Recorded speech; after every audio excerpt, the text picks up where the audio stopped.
Assalamualaikum warahmatullahi wabarakatuh. Semoga semuanya sehat, lapang amal, juga bening hati. Kita bertemu lagi di Sinon Talk Series edisi yang ke-38. Hadir kali ini seorang Kak Afisena Raffi Ramadan, Flight Officer dari Wayman Aviation di Florida, USA. Yang sangat unik dari cerita Kak VG kali ini, bisa dianggap disapa dengan sapaan akrab Kak VG. Dia bercerita tentang passion di dunia aviasi justru beliau temukan ketika beliau terjun langsung, melihat langsung, merasakan langsung pengalaman dunia penerbangan itu sendiri. Beliau juga akan bercerita tentang bagaimana situasi atau mungkin kondisi geografis urban di Florida, dan yang paling membuat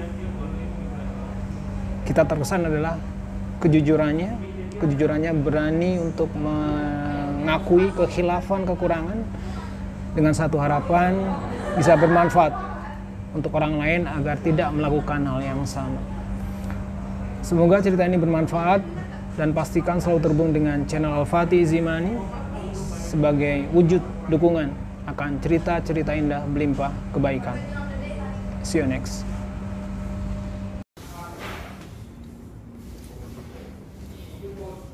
Baik, Assalamualaikum warahmatullahi wabarakatuh. Teman-teman, pagi ini saya lagi ngobrol sama seorang aktor tampan, Kak Raffi. Boleh kenalan dulu Kak Raffi? Assalamualaikum warahmatullahi wabarakatuh. Perkenalkan, nama saya Afisena Raffi Ramadan. Saya merupakan salah satu alumni SMP Anissa angkatan 12, salah satu muridnya Pak Awo juga.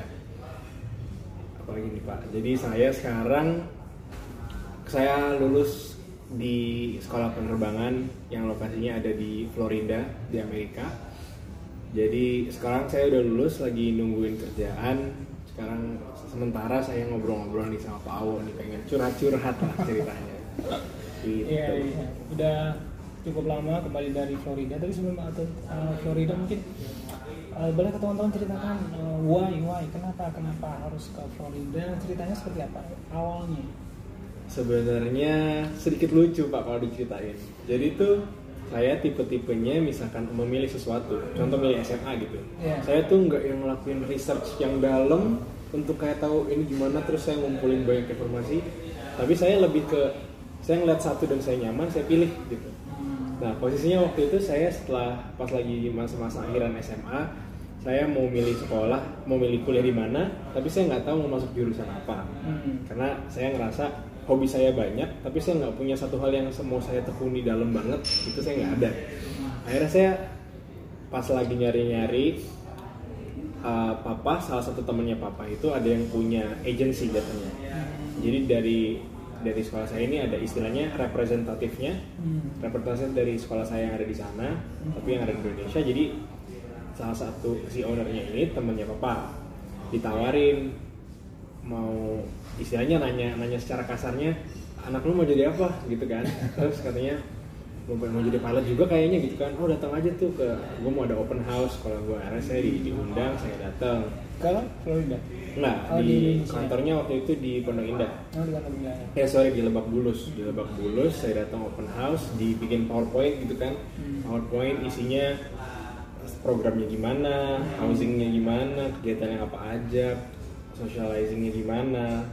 Terus saya dari sini tadi saya bilang, saya ngeliat satu, kalau saya udah tertarik dan nyaman, saya nggak mau cari yang lain lagi gitu. Terus saya ya ini aja deh Pak gitu. Terus awalnya saya mikir-mikir, kan kalau dibilang untuk sampai jauh ke Florida gitu kan butuh mental yang kuat lah istilahnya buat meninggalkan keluarga gitu ya Pak.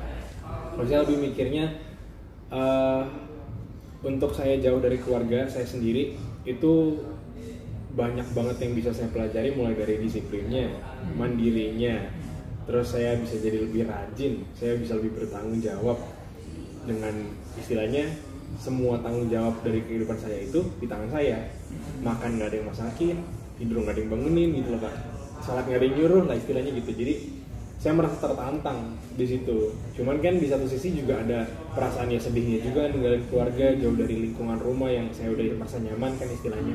Ya harus jauh, cuman di situ saya ngelihatnya opportunity-nya lebih besar dan seru nih, saya mau jalan-jalan, saya mau berpetualang sendiri gitu kan. Saya istilahnya saya menantang diri saya, bisa nggak sih lo hidup sendiri gitu, apalagi jauh kan di Amerika yang ketemu orang-orang culture-nya beda, terus bahasanya beda, terus cara berpikirnya beda juga. Nah di satu sisi saya ngerasa terbatasi akan saya berarti nggak bisa senyaman itu sama teman-teman saya yang ada di sini. Tapi dari situ saya lebih ke saya mau tahu orang sana tuh gimana sih, sama nggak sih di film. Gue mikirnya akhirnya ya udah saya iyain. Di situ modalnya sebenarnya cuman untuk tesnya sendiri karena perusahaannya swasta, jadi nggak terlalu ribet yang sampai ada seleksi gitu. Cuman ada bahasa Inggris sama kesehatan, mainly itu cuma bahasa Inggris sama kesehatan, terus ikutin prosedurnya. Sempet jadi dari company agency-nya itu nyediain juga ground class-nya dulu, ada kelasnya dulu selama seminggu seingat saya, sama ada sesi simulatornya dulu. Itu lokasinya di Curug.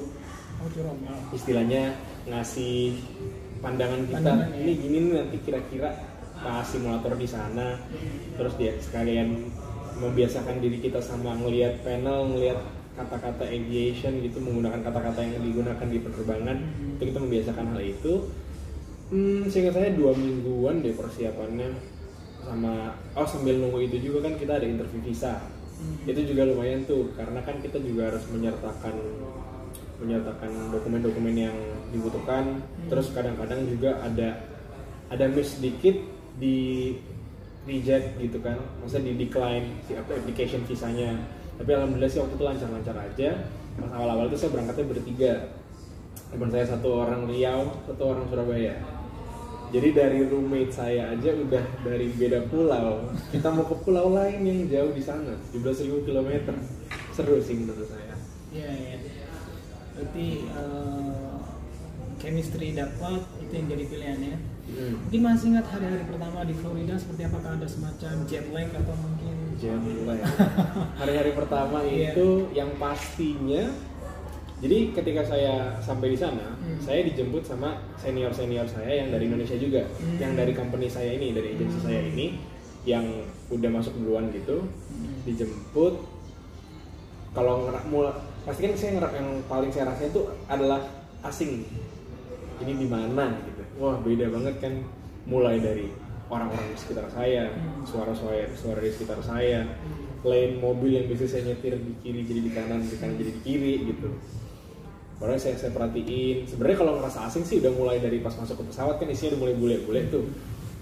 Udah mulai ngerasa asing, tapi di satu sisi saya sedih mikirin keluarga saya, tapi saya seneng sama excited apa yang ada di sana gitu. Jadi saya di pesawat tuh mixed feelings lah, nano lah istilahnya. Ini gimana? Tapi di situ saya nggak tahu, saya lebih cenderung ke excitednya. Maksud saya kalau untuk sedih kan ya bisa ada video call. Maksudnya saya juga masih ada interaksi sama orang tua saya. Tapi saya lebih penasaran sama apa yang ada di sana. Terus di sana saya sampai jet lag sama culture pasti ada. Kan saya juga butuh waktu untuk menyesuaikan diri saya sama lingkungan di sana, sama jam tidurnya, sama makanannya, sama lingkungan di sana, cuaca segala macam. Itu butuh waktu, cuman nggak bawa yang stres yang kayak beda banget nih, saya jadi kangen rumah ya ada, tapi saya lebih ke gini rasanya. Terus jadi saya take time, nggak lama sih kalau untuk jet lag sendiri nggak terlalu. Kalau yang jam tidur ya, kan bedanya di sana tuh sama sini 11 jam. 11 jam. Jadi di sini siang, di sana malam. Di sini jam 6 pagi, di sana jam 7 malam. 7 malam. Paling jet lag yang lebih jet lagnya menurut saya bukan ke jam tidur, tapi lebih ke jam saya berinteraksi sama teman-teman saya yang ada di sini. Contoh, saya suka main game bareng teman-teman saya yang online gitu. Jadi biasanya kita main malam, tapi begitu malam di sini saya di sana bangun tidur gitu. Kadang-kadang mau main tuh masih males, jadi sama teman di Indonesia. Iya, main game online. Nah, itu kan bisa. Dan kadang-kadang misalkan saya mau chat, mau kontak sama teman-teman saya atau sama orang tua saya, biasanya bisa anytime. Ini sekarang masih pada tidur yang gitu. Itu sih yang lebih jet lagnya ke situ, karena kan saya emang suka cerita-cerita. Saya pasti kan saya ceritanya sama keluarga, sama teman-teman.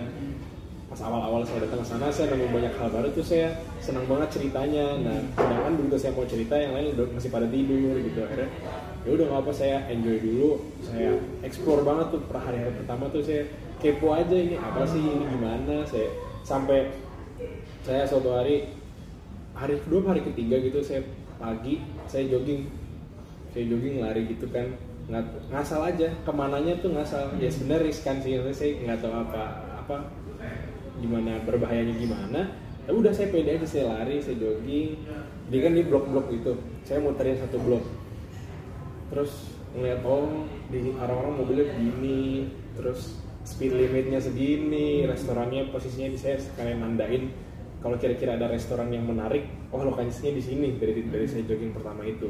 Tapi dari situ saya kapok karena cepet banget panasnya di situ. Saya jogging tuh jam 8 pagi. Jam 9 pagi tuh masalahnya di sana karena polusinya sedikit dibanding di sini.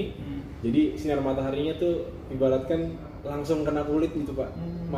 Kalau kita ngelihat, kita jangan kan ngeliat ke matahari, kita ngeliat ke depan aja tuh perih. Itu udah gitu kan saya ambil keringetan segala macem. Akhirnya ya udah deh. Tapi paling nggak saya udah dapet gambaran lingkungan rumah saya nih gimana. Karena kan saya di sana tinggalnya di apartemen. Housingnya itu apartemen.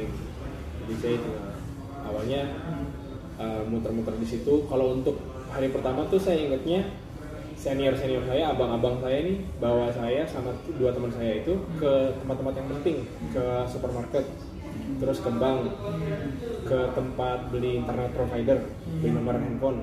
Yang penting-penting dulu nih, yang crucial dulu untuk ya istilahnya kan buat alat mandi, kalau sehari-hari ya. Buat sehari-hari, terus nomor telepon paling penting tuh buat register ini itu, bank buat kita masukin uang, karena kalau di sana kan lebih cashless. Kalau di sana bener-bener cash tuh jarang banget dipakai, karena kan nominalnya juga spesifik, misalkan $20 45 sen. Kalau untuk bawa cash tuh agak ribet kan begitu, jadi mostly cashless di sana, makanya penting banget. Akhirnya jadi saya tinggal hari pertama tuh saya lempeng aja ngikutin senior saya ngomong apa, ya udah ayo gitu.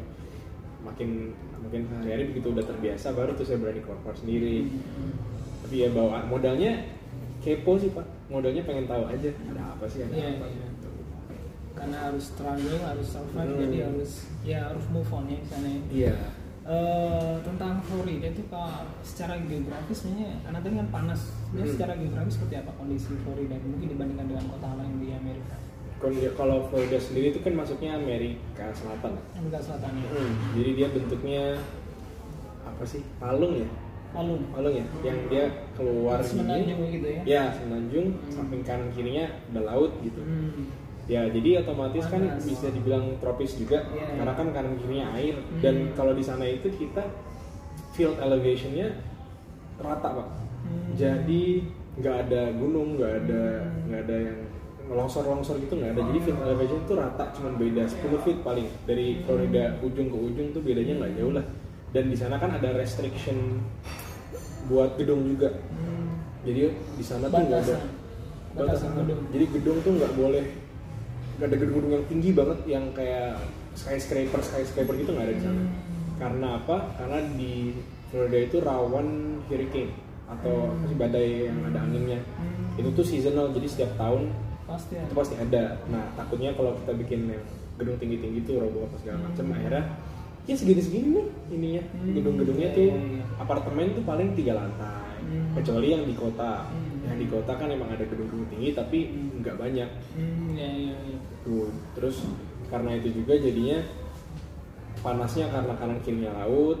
Terus nggak, pohon ada cuman nggak yang rimbun banget gitu. Jadi kalau untuk dari segi cuaca sih emang karena salah satu yang kita pelajari di sekolah juga tentang cuaca, akhirnya kita jadi ngerti kenapa ini panas, kenapa di sini panas, kenapa hujannya nggak nentu, terus di sana suhu paling dinginnya berapa dan kenapa. Karena di sana tuh dinginnya, seingat saya itu paling dingin itu 2 derajat. Musim dinginnya itu paling dingin 2 derajat itu juga subuh. Terus begitu di jam 6 jam 7 tuh naik ya 10, 12, 16 gitu. Jadi nggak ada sampai ada salju gitu, nggak ada. Terus karena di kanan kirinya air juga, jadi udaranya itu lembab. Jadi walaupun kanan kirinya itu air, tapi di dalam pulaunya itu ada rawanya juga.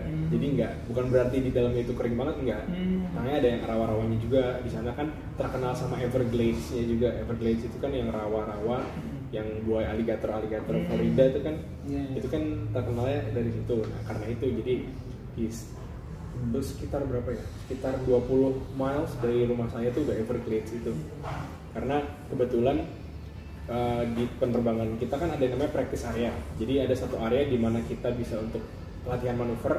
Itu di atasnya Everglades, di atasnya rawa-rawa itu. Jadi in case of emergency kita nggak nabrak rumah gitu istilahnya. Ya, walaupun kalau kita jatuh dimakan buaya itu kan wallahu alam, tapi kan kita nggak membahayakan orang lain istilahnya gitu. Mungkin itu bisa jadi kesamaan ya, bisa jadi kesamaan negara-negara maju di Florida kan tertata rapi ya gedung-gedungnya karena memang pertimbangan kondisi geologis ya, jadi rapi, tidak ada yang tinggi, semuanya kurang lebih sama, jadi seragam. Itu pula yang sepertinya terjadi di kota besar, kota negara maju seperti London.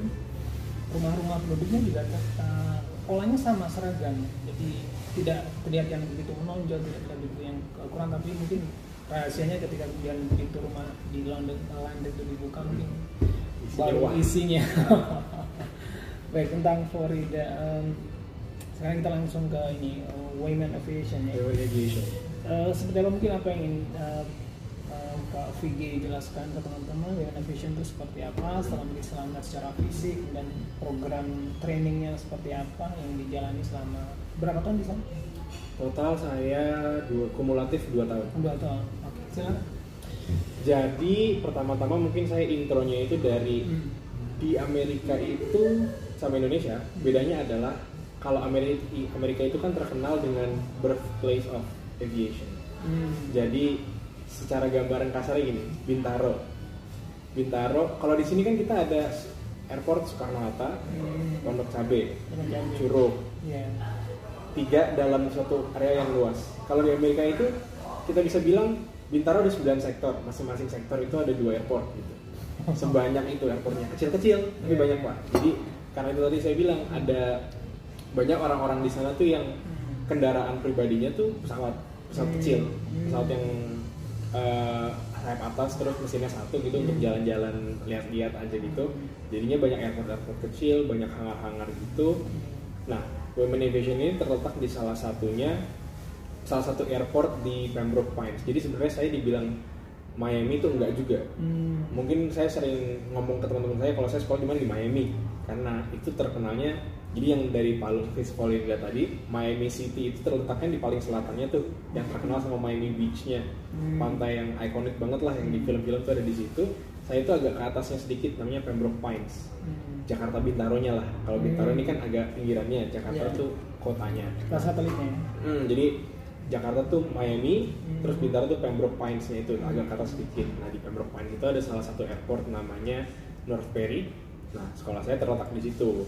Dan di satu airport itu nggak cuma satu sekolah Pak, ada lebih dari 8 seingat saya. Jadi di satu kawasan airport itu ada lebih dari 8 sekolah airport, sekolah aviation. Jadi di situ kita istilahnya kita pakai bareng-bareng lah airportnya kecil. Satu kan yang saya bilang satu blok gitu, per blok satu blok itu kotak gitu, satu airport. Jadi untuk jet yang pesawat gede itu nggak masuk, benar-benar cuma pesawat karena difokuskan untuk pesawat latih. Jadinya dari situ. Nah untuk dari sekolahnya sendiri kita karena di internasional, jadi saya nggak cuman sama teman-teman saya yang Indonesia, dan saya juga nggak cuma sama teman-teman saya dari Amerika, tapi beneran dari seluruh dunia. Ada yang dari Cina, ada yang dari Turki, ada yang dari Amerika Selatan, ya, Meksiko, Kolombia, gitu. Terus saya ada teman yang dari Brunei, ada teman yang ada tetangga juga yang dari Papua Nugini, ada. Karena saya langsung notice mukanya, ini kayak dari Papua nih. Terus pas saya ajak kenalan, ternyata dari Papua Nugini, jadi nggak bisa bahasa Indonesia.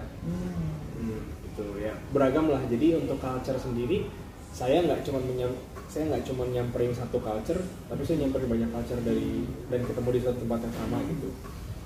Sekolahnya itu. Kalau untuk bedanya, kalau ini bukan membandingkan ya Pak, tapi kalau untuk di sini itu kan mostly sekolah-sekolah pilotnya semi militer dan dia masuknya batch, misalkan ada angkatannya gitu, masuknya 20, lulusnya 20 gitu. Kalau di sana itu kita lebih individual. Jadi saya masuk sendiri, keluar sendiri. Saya datang bertiga sama teman-teman saya, tapi teman saya yang satu itu udah selesai duluan, teman saya satunya lagi itu baru pulang kemarin gitu. Jadi beneran skill individu kita yang dites. Kalau kita males ya lama. Kalau misalnya kita rajin ya kita cepet. Kalau untuk programnya sendiri itu ditetapkannya 1 tahun. Untuk rata-rata kurang lebihnya 1 tahun itu udah termasuk. Karena kan faktornya banyak banget tuh Pak. Ada faktor cuaca, ada faktor finansial juga, ada faktor mood juga. Karena kita tuh beneran memprioritaskan keamanan dan kenyamanan kan. Jadi itu kalau mungkin kita dulu pas zaman sekolah kita malas dimarahin. Kalau di sana mereka bisa bilang kalau kamu nggak mood terbang nggak usah, bilang aja. Karena kenapa? Hubungannya sama kenyamanan. Misalkan kita lagi nggak mood, misalkan kita lagi galau, terus kita maksain terbang, terus nanti pikiran kita kemana? Kita nggak merhatiin kita nggak merhatiin sekitar, terus kan berbahaya juga buat orang lain. Nah makanya ya sebenarnya being profesional juga kan, tapi dari satu sisi secara kita bisa menahan diri kita dari membahayakan orang lain, itu juga profesional buat kita. Kita juga harus tahu batasan dari diri kita sendiri. Kadang-kadang kan misalkan kita udah terbang 3 hari terus kita capek, kita boleh minta sama instruktur kita besok boleh libur dulu apa enggak. Nah itu kan balik lagi komunikasi sama instruktur kita masing-masing. Mungkin ada juga yang emang ambisius banget, ngejar mau cepat selesai, tiap hari terbang. Tapi kan ya enggak untuk semua orang. Ada beberapa orang yang nggak enjoy untuk kerja, istilahnya kerja rodi kayak gitu kan, capek juga. Kalau saya tipikal yang dibilang nyantai, dibilang serius juga. Jadi saya sambil menikmati lingkungan saya di sana, tapi saya juga fokus sama tujuan awal saya ngapain sih di sana gitu. Sama untuk sosial di sana, saya tipenya kan yang cari temen. Saya suka banget ngobrol-ngobrol sama teman-teman saya di sana, kenalan sama teman-teman baru di sana, even sama instruktur di sana. Kan orang-orang di sana itu bener-bener welcome banget. Misalkan mereka menghimbau saya untuk berbuat kesalahan, jadi mereka mendingan saya berbuat kesalahan di depan mereka dan saya jujur, dibanding saya takut salah, nggak mau nanya, terus salah, begitu ditanya kenapa jawabannya takut nanya, takut salah gitu. Nah, justru mereka bilang mereka lebih marah kalau saya nanya. Misalkan saya banyak nanya, mereka lebih nyantai kalau saya banyak nanya dibanding saya nggak nanya. Justru mereka marah tuh kalau saya nggak nanya sama sekali. Saya nggak nanya sekali, tapi performa saya juga nggak berkembang. Nah itu mereka nanya salah di situ, karena mereka ngelihatnya kita nggak mau bertanya, nggak mau berkembang lah istilahnya. Gitu. Sama teman-teman juga gitu. Nah karena mindset awalnya udah begitu, jadi satu sekolah begitu semua. Jadi kita suka bikin grup belajar. Kalau saya tipenya gitu, saya suka bikin grup belajar. Saya suka, misalkan ada satu grup besar tuh di WhatsApp. Saya bisa ada kayak OSIS-nya gitu kan, namanya student leader. Saya sempat join juga. Nah misalkan nih orang nih kelihatannya di grup berprestasi banget nih, ya udah saya lihat nomornya dari grup WhatsApp, terus saya chat minta kenalan, saya minta ajak belajar bareng gitu, kayak gitu. Dan dia nggak keberatan, karena dia juga, kalau mereka sih rata-rata begitu saya tanya, saya kan suka berterima kasih gitu, makasih banget ya udah mau nemenin gue belajar istilahnya. Pasti rata-rata jawaban mereka tuh tenang aja, gue juga pernah di posisi lu istilahnya gitu. Karena dia juga dari bawah, dia juga dulu ada senior yang bantuin dia, akhirnya dia juga bantuin dia juga gitu. Iya. Apa ya? Tetap rendah hati ya. Sudah. Karena kan istilahnya mereka juga di negara orang jauh dari keluarga mereka juga kan. Kita sama-sama sendirian kan di sini, itu jauh dari keluarga masing-masing. Jadi harus saling support lah. Iya. Kembali ke women, program trainingnya seperti apa yang arah jalan? Program trainingnya itu balik lagi tadi saya bilang untuk program totalnya diakumulasikan itu untuk 1 tahun. Itu terdiri kita itu ada 3 tipe. Kalau untuk ceknya untuk mendapatkan satu license, tesnya itu ada 3, written test, oral test, sama flight test. Jadi written test itu kita kayak UN, kita ngerjain pilihan ganda di komputer gitu, dapat nilai yang persenan 100%, 0 sampai 100%, ada KKM-nya. Terus yang oral test itu kita one on one gini, jadi kita kayak interview untuk si checkernya ini nanyain capability kita di mengerti pemahaman kita dalam materi. Terus flight test ada 3. Jadi kita untuk mendalami si written test ini istilahnya kita buat baca prosedur, kita belajar teknik, misalnya kata-katanya, pengertian dari ini tuh apa, itu di written test. Untuk oral test itu lebih ke apa yang kita pelajari tadi itu kita beneran paham apa cuman nginget. Nah itu ada di oral test, dan flight test lebih ke skill kita on the spot di lapangan gitu. Itu tesnya 3. Untuk program-programnya sendiri kan kita pasti pertama ada terbang, ada flight, ada simulator. Simulator itu di dalam ruangan kecil gitu yang ada instrumennya segala macam, ada motionnya juga. Ada simulator, ada terbang, ada ground class. Kalau pas kita baru datang, setiap baru memulai, misalnya kita udah pass 1 license nih, begitu kita mau mulai untuk license selanjutnya itu kita ada ground class yang ramean, yang satu kelas rame-rame gitu, selevel. Jadi semuanya tuh yang baru pass license itu mau license selanjutnya sekelas bareng-bareng. Nanti itu sekitar 2 minggu setelah itu selesai, kita baru udah di assign ke instruktur masing-masing. Jadi 1 orang 1 instruktur. Kita di situ.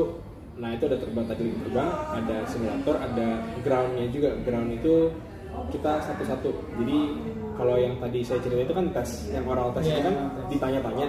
Kalau ini tuh ground test tuh istilahnya kayak les privat gitu. Jadi kita diajarin ini, atau kadang-kadang kita juga bisa balik lagi ke tadi, kita komunikasiin.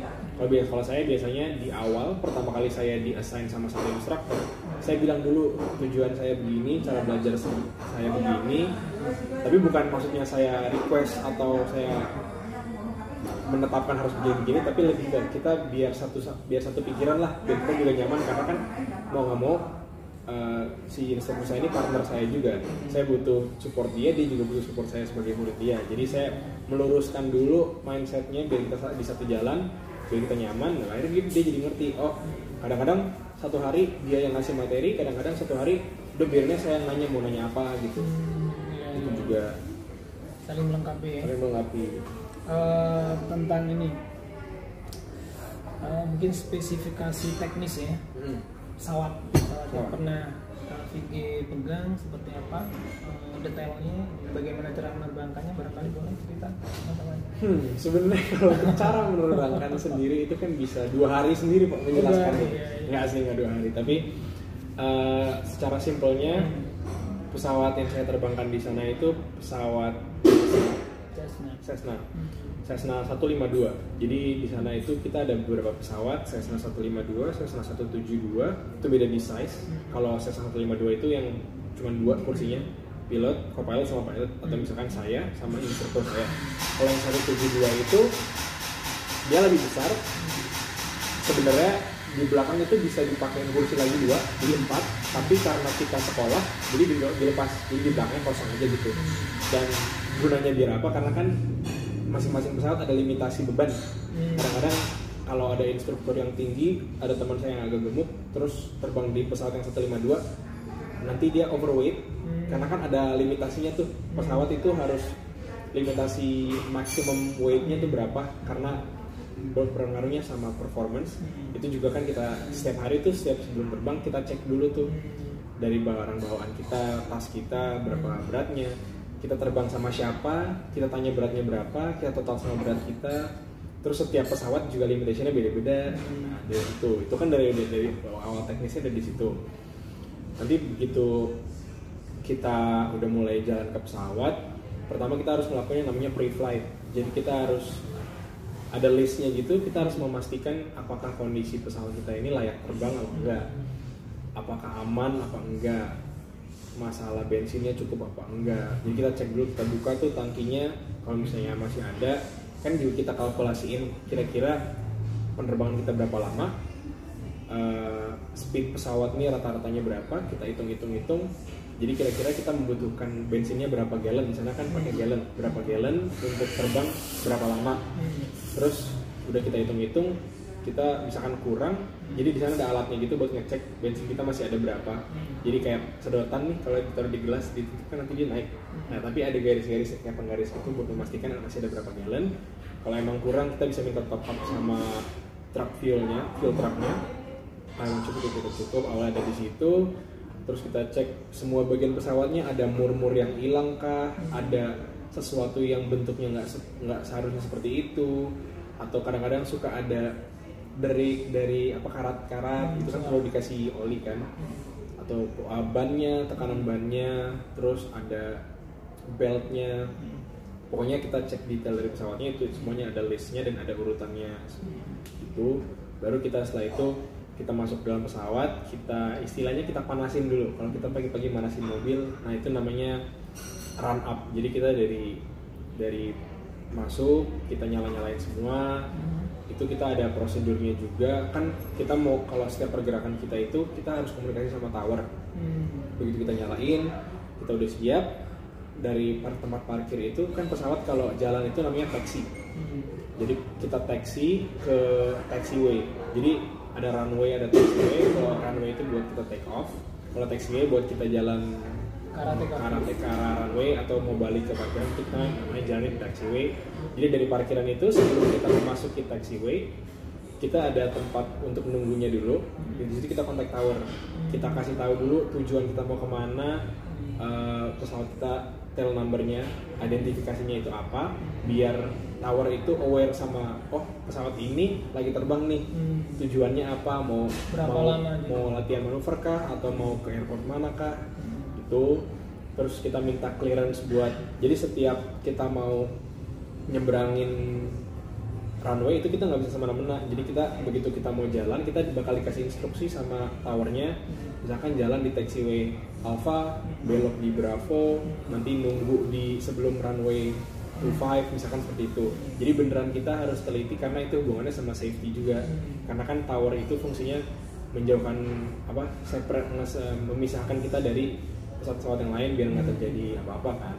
Nah, di situ kita juga harus teliti, kita harus dengerin dengan benar. Dan balik lagi ke tadi, misalkan kita ada yang nggak jelas, misalkan kita ragu nih tadi dia ngomong apa ya, itu kita beneran malah diharuskan untuk memastikan. Jadi mereka nggak bakal risih kalau emang kita memastikan. Kalau kita harus ya beneran karena itu untuk safety kan. Jadi kita harus nggak apa, tanya lagi aja, sorry tadi yang ini apa, misalkan gitu. Mereka bakal dengan santainya untuk diulang lagi gitu. Dari situ kita ada namanya run up juga, untuk istilahnya kita panasin pesawatnya, mesinnya, biar kita cek dulu nih mesinnya, begitu kita taruh power dia bakal mati nggak, soak nggak istilahnya gitu. Kalau misalnya aman baru tuh kita nunggu di sebelum runway, nungguin clearance dari tower lagi buat take off. Sama balik landing, sama mau balik lagi ke parkirnya juga begitu. Prosedurnya ada, intinya kita harus ngasih tahu tower kegiatan kita tuh ngapain aja gitu. Jadi semuanya harus on the rules ya, on the track ya, harus sekecil apapun, sedikit apapun, kalau itu katakanlah kita tidak taat, begitu mungkin bisa fatal. Sekecil apapun. Iya. Karena kita juga harus, misalkan semua regulasi itu kita jangan, kalau mungkin menurut saya Pak, saya mungkin namanya regulasi dan limitasi, tapi saya usahakan sebisa mungkin saya tidak melihatnya itu sebagai sebuah limitasi yang menjadi membuat saya tertekan. Karena external pressure itu penting banget. Yang tadi saya bilang kalau kita lagi bete itu mendingan nggak terbang, sama kita jangan terbebani sama adanya limitasi ini, tapi kita jadikan itu sebuah patokan lah istilahnya. Batasan kita ada di sini. Kalau kita melewati itu kita bakal nggak aman gitu. Contohnya misalkan tower juga, kita jangan nganggep kita laporan ke tower terus nanti kalau kita salah bakal dimarahin, atau bakal misalkan kita baik nanya bakal dibetein. Jangan gitu, kita pikirnya adalah kita di sini sama-sama saling membantu menghindari celaka istilahnya, dan kita juga bisa kok nanya sama tower. Kita juga, maksudnya tower itu adalah salah satu resource kita untuk mencari informasi, misalkan tentang cuaca, kita bisa nanya tower anginnya berapa sih kecepatannya sebelum kita landing biar kita aware, atau kita nanya pesawat lain itu kita nyebutnya traffic kan. Kita nanya misalkan tower ngasih tahu kita ada traffic nih di arah segini, terus kita cari visual nggak ketemu, kita bisa tanya, kita nggak dapet nih visualnya dari trafficnya, bisa minta tolong dikabarin lagi misalkan traffic itu ada manuver yang mau membahayakan ke sana. Itu kan bisa kita jadiin sebagai resource untuk menunjang keamanan juga gitu. Ya, sejauh ini setelah kurang lebih 2 tahun ya di sana, sebenarnya pengalaman berharga apa, atau mungkin katakanlah ya mungkin pengalaman berharga, nilai-nilai yang sangat berharga yang bisa Fikri bawa pulang ke Indonesia apa selama di sana? Apakah itu mungkin dari situasi kotanya sendiri, Florida, masyarakatnya, atau mungkin termasuk juga nilai-nilai tadi budaya pertemanan di sana, mereka berbuka-buka, mungkin 2 atau 3 hal yang sangat esensial, cerita hikmah, nilai yang sangat berharga yang saya bawa pulang ke Indonesia. Sebenarnya kalau dibilang hikmah, saya mungkin kebanyakan dapatnya itu untuk self improvement, untuk diri saya sendiri. Apalagi kan dengan umur saya yang segini tuh lagi waktunya untuk istilahnya cari, kalau katanya mah cari jati diri gitu Pak, menemukan kita tuh sebenarnya siapa sih. Nah dengan saya alhamdulillah dikasih kesempatan buat ke sana di waktu ini untuk bertanggung jawab atas diri saya sendiri, saya jadi mikir kalau saya itu hidup sendiri, saya nggak bisa selalu mengandalkan orang lain untuk memenuhi kemauan saya harus bertanggung jawab atas diri saya sendiri, saya harus bisa disiplin. Kalau apalagi karena kita itu individu progresnya, jadi ya terserah saya, nggak akan ada yang ngasih saya tekanan kalau kamu harus belajar biar cepat selesai, nggak ada. Tapi secara tidak langsung karena nggak ada, saya ngerasanya karena itu pasif, jadinya timbul dari diri saya sendiri. Oh iya ya, ini kalau gue sekarang malas-malesan, gue kapan selesainya? Jadi dorongannya itu munculnya dari diri saya sendiri. Nah menurut saya motivasi-motivasi yang muncul dari diri sendiri itu lebih efektif dibanding pressure yang dari luar, disuruh orang, dipaksa orang, apalagi lagi dihukum ya. Betul. Nah menurut saya itu kan balik lagi pressure tadi, external pressure. Kalau saya dikasih tekanan dari luar, sedangkan di pekerjaan saya itu saya dihimbau untuk meminimalisir external pressure, kan agak kebalik tuh, agak bertolak belakang. Nah menurut saya itu nggak efektif, makanya saya berusaha di sana tuh saya sering banget ngomong sama diri sendiri. Jadi ya mungkin orang suka aneh ngeliatnya, cuman saya benar sering ngomong sama diri saya sendiri, saya di kaca gitu, saya cerita, atau kadang-kadang banyak hal di sana yang kadang-kadang teman-teman saya lagi sibuk, yang keluarga saya lagi tidur, terus saya ada masalah, saya mau cerita sama siapa ya nggak tahu.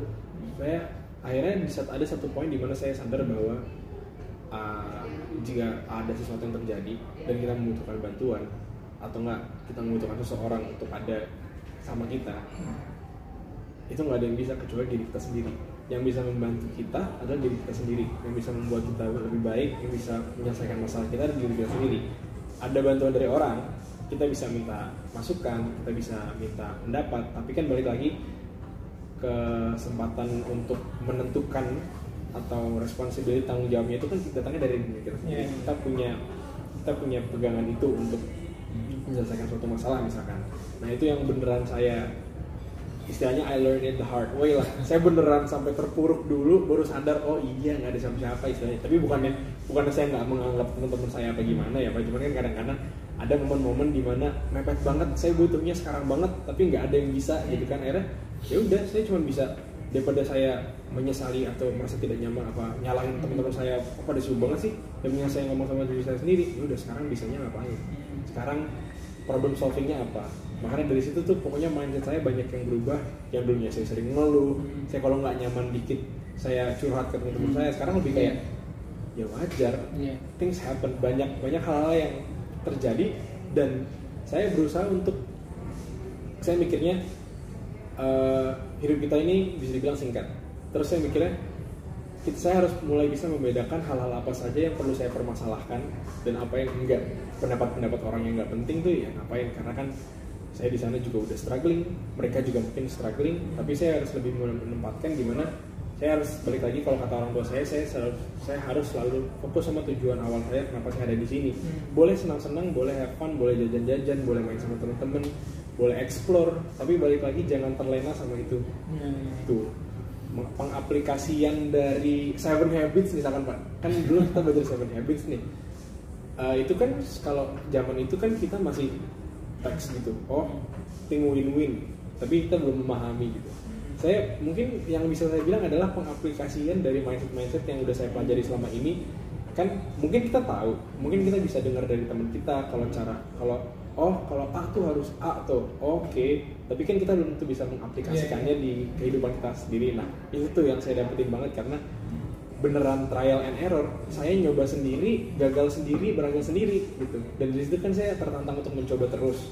Mungkin saya udah nyoba begini tapi salah nih, apa nih yang bisa diperbaiki. Balik lagi ke problem solving. Itu sih saya sukanya di menantang diri saya sendirinya. Berarti that's the point ya, meminjam kisah-kisah di mitologi Yunani, sang dewa penolong itu ada dalam diri kita. Betul. Kira-kira seperti itu. Raffi mungkin pesan buat teman-teman yang ingin belajar tentang aviasi, ini secara umum buat teman-teman yang belajar tentang dunia penerbangan Secara umum. Kalau untuk teman-teman yang mau masuk ke dunia penerbangan, saran saya yang paling penting adalah kita harus kalian harus beneran menguatkan mental, harus benar-benar yakin 125% kalau kalian mau jadi pilot, mau masuk ke dunia penerbangan. Karena apa? Pertama, resikonya itu jauh lebih besar daripada kerjaan lainnya, maksudnya dari kebanyakan pekerjaan yang lain, karena kalian akan menopang nyawa 200-an orang di bahu kalian, di tangan kalian. Bayangin kalau misalnya kalian nggak siap atau kalian masih mudi istilahnya, kalian lagi terbang suatu hari terus tiba-tiba lagi kepikiran masalah apa, tiba-tiba ada miss dan nyawa 200 orang. Kalau saya mikirnya jauh Pak. Saya lebih mikir mungkin sesimpel itu kan, kita udah ngerasa terbebani itu, 200 orang nih. Tapi saya lebih mikir dari 200 saya punya keluarga. Dan keluarga itu, dan semua keluarga itu akan saya rugikan dengan rasa sedih kalau misalnya something happen kan. Saya mikirnya jauh ke situ. Nah tapi walaupun awal-awalnya terkesan mengerikan ya, wah berat nih, takutnya apa segala macam. Tapi di situ saya balik lagi, saya merasa tertantang untuk menjadi profesional. Saya merasa tertantang untuk ya udah, itu mungkin sesuatu yang menyeramkan, tapi saya bisa bertanggung jawab atas hal itu. Saya jadi lebih fokus, saya bisa jadi lebih profesional, saya bisa jadi lebih disiplin, saya lebih on point dalam mengerjakan apa yang saya kerjakan. Makanya saya bisa bilang kalau teman-teman saya tuh kayak, gue kalau lagi jadi pilot beda ya gitu, karena saya menempatkan ada personality yang beda, karena saya benar harus fokus sama kerjaan saya, kayak timingnya atau ketelitiannya, kebersihannya, dan ya segala macam lah itu. Jadi pertama di tekadnya harus dimantapkan dulu. Dan kalau untuk ngomong secara terang-terangan aja ya Pak, jadi pilot itu nggak murah.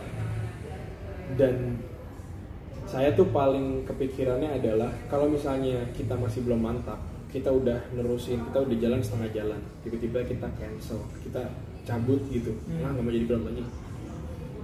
Jadinya jatuhnya orang tua kita bayarnya for nothing, bayar terus kita nggak dapat apa-apa dan jumlah uangnya besar. Ya kalau mungkin memang ada teman-teman yang kaya 7 turunan, monggo silahkan, cuman saya nggak menyarankan karena kan sayang juga. Itu dua. Yang ketiga, saya mungkin masih belum handal, tapi dari pengalaman dari cerita yang saya dapetin, cari kerjanya juga belum pasti 100% akan dapat kerja. Teman saya ada yang nganggurnya 2 tahun, ada yang nganggurnya 20 tahun, yang sekarang udah jadi captain. Saya ketemu di gym, ada captain detailing. Saya cerita, beliau udah nganggur, dia sekolahnya di US juga, di LA. Terus beliau udah jadi pilot citylink tuh bisa dibilang baru-baru ini. Terus saya tanya, captain nganggur berapa tahun? 20 tahun. Wow. Di situ saya kaget dong. Dan senior saya yang abang-abang saya yang saya tanya, saya juga punya salah satu senior saya yang sekarang jadi pilotnya Juragan 99. Dari Mas Gilang. Mas Gilang itu kan punya beberapa pilot ada jet kan. Nah teman saya, abang saya ini namanya Kapten Alfian, salah satu pilot di jetnya Jorgan 99. Itu Bang Alfian itu udah nganggurnya 2 tahun waktu itu. Nah dan selama pas Bang Alfian ini lagi nganggur, saya baru masuk. Akhirnya saya kenalan. Jadi struggle-nya Bang Alfian selama lagi cari kerja tuh saya jadi temennya. Jadi saya ngerti, oh gini tuh. Nah makanya saya juga nggak menempatkan ekspektasi dalam pemikiran saya kalau wah jadi pilot tuh harus cepet cari kerja, harus bla bla. Apalagi kan nanti juga kalian bakal stres sendiri mikiran nutup nggak nih ininya apa, kalau mikirin uangnya pakainya nggak jalan nih. Jalan nih. Jalan. Saya tadi ada notif. Ya, oke. Jadi maksud saya, kalau saya kan overthinking, saya overthinker. Walaupun sebenarnya misalkan contoh, saya kepikiran kondisi keluarga saya di rumah gimana.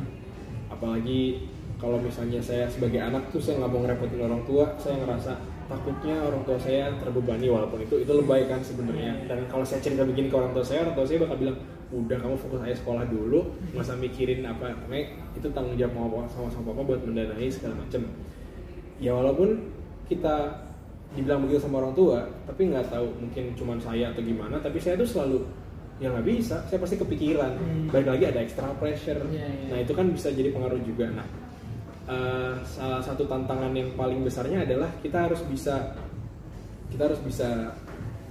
muter otaknya lah di situ. Kita harus bisa ngobrol sama diri kita sendiri, kita harus bisa memanfaatkan resource yang ada, lebih berhati-hati dalam membuat keputusan apa dari hal yang terjadi itu, apa yang bisa dipelajari, apa yang harus dihindari. Pokoknya semuanya dari dalam diri kita sendiri nih tanggung jawabnya, apalagi kalau mau jauh sendiri keluar gitu kan.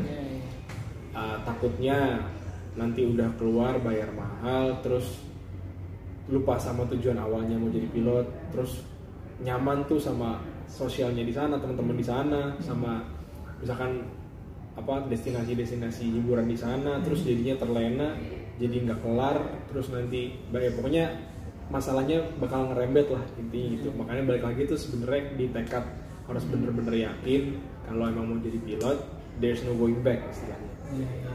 Dan jangan kayak saya, karena saya nggak gitu. Saya bisa ngomong gini karena saya menyesali diri saya sendiri. Karena kenapa? Jujur saya baru menemukan passion saya itu di aviation setelah saya menyemplung di aviation. Jadi begitu saya berarti tadi saya bilang kan, saya nemu, oh kayaknya seru nih, yaudah gini aja. Itu kan belum pasti, saya belum 125% kan. Tapi begitu saya sampai di sana, saya ngerasain rasanya, saya ngedapetin esensi dari masalah-masalahnya, saya ngedapetin vibes-nya istilahnya dari pertanggungjawaban yang besar. Ternyata bertanggung jawab itu nggak susah, ternyata bertanggung jawab itu menyenangkan. Jadi menurut saya. Nah dari situ saya mikir, ternyata dari suatu pekerjaan itu nggak cuma apa yang dikerjakan, nggak cuma workload-nya, nggak cuma jadi pilot tuh nggak cuma nerbangin pesawat loh, tapi ada banyak yang ada di dalam diri pilot itu yang perlu kita asah biar kita bisa pertama nyaman, kita bisa aman, kita bisa dalam satu pekerjaan itu bisa kondusif lah. Nah hal seperti itu baru saya temukan begitu saya udah di dalamnya, baru saya sadari gitu. Nah makanya saya nge-share ini ke teman-teman sekarang karena yang namanya ilmu kan harus dibagi ya Pak. Saya tuh waktu itu pernah ngobrol sama salah satu teman saya. Beliau bilang orang bodoh itu belajar dari kesalahannya sendiri, dan orang pintar itu belajar dari kesalahannya orang lain. Di situ saya beneran berubah tuh, mindset saya langsung 120 derajat. Oh iya ya, wow keren juga ya. Nah tapi maksudnya di sini saya mau teman-teman, kan di sini saya sharing, saya mau ingin membantu teman-teman buat belajar dari kesalahan saya. Cuman bukan berarti saya udah nggak mau jadi pilot ya. Makanya saya baru belajar kalau tekad itu penting itu pas ada di sana, karena itu benar-benar krusial untuk progresnya sesimpel apapun. Dengan kata lain teman-teman hari ini adalah orang-orang pintar karena belajar dari kesalahan orang lain ya. Betul. Amin. Terima kasih. Sepertinya cukup Kak Raffi untuk obrolan kita hari ini. Terima kasih banyak Pak. Semoga bermanfaat. Kita doakan Kak Raffi lekas dapat pekerjaannya, dan mudah-mudahan dalam waktu dekat bisa lekas untuk seperti kita semuanya ya. Terima kasih, semoga selalu sehat, pandemi segera normal. Amin. Bapak juga. Kita ketemu lagi di next chapter. Siap. Terima kasih teman-teman, stay tune Stay safe di guys. channel berikutnya, edisi berikutnya. Assalamualaikum warahmatullahi wabarakatuh.